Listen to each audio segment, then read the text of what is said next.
Production management policies can be implemented by building on policy functions that can be reused by any policy. The creation of production-capable rules is simplified through the use of standard policy functions. Each policy function encapsulates the set of operations required for a production operation. The current set is based on common code used by the policy sets developed for data sharing, student digital libraries, data centers, preservation, protected data management, and NSF data management plans.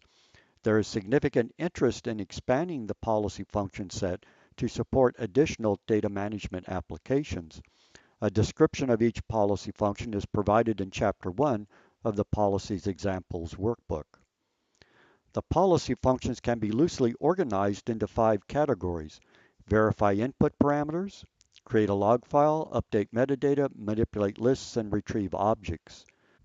It's essential that all input parameters be verified, that they correctly represent items that exist within the data management environment.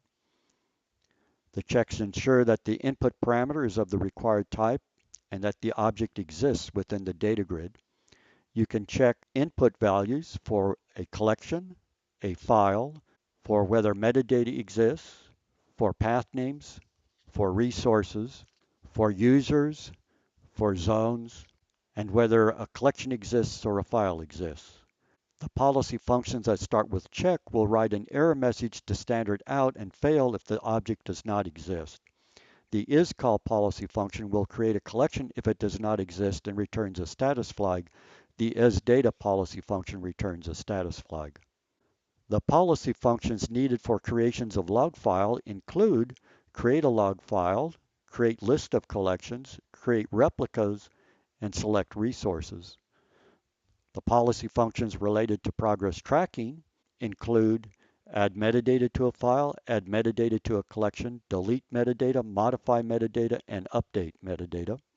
The policy functions that create objects have to check whether the object already exists and create a new object as needed. The policy functions that manipulate metadata have to package attribute value units for ingestion into the metadata catalog and support modifications of existing metadata. Modification is accomplished by deleting the prior metadata value and loading the new metadata value. The policy functions to manipulate lists include adding elements to a list, checking if an element is in the list, and creating a list. The policy functions related to objects include find the data grid host name, get list of collections, get list of files, get the collection size and number of files, and create a list of storage resources. The policy functions that retrieve objects make queries to the metadata catalog to identify the required objects. This may involve operations performed within the database or operations performed by the rule engine. Take 7 minutes to complete exercise 118. Select 2 production operations and their associated policy functions to apply in a rule. Design the rule.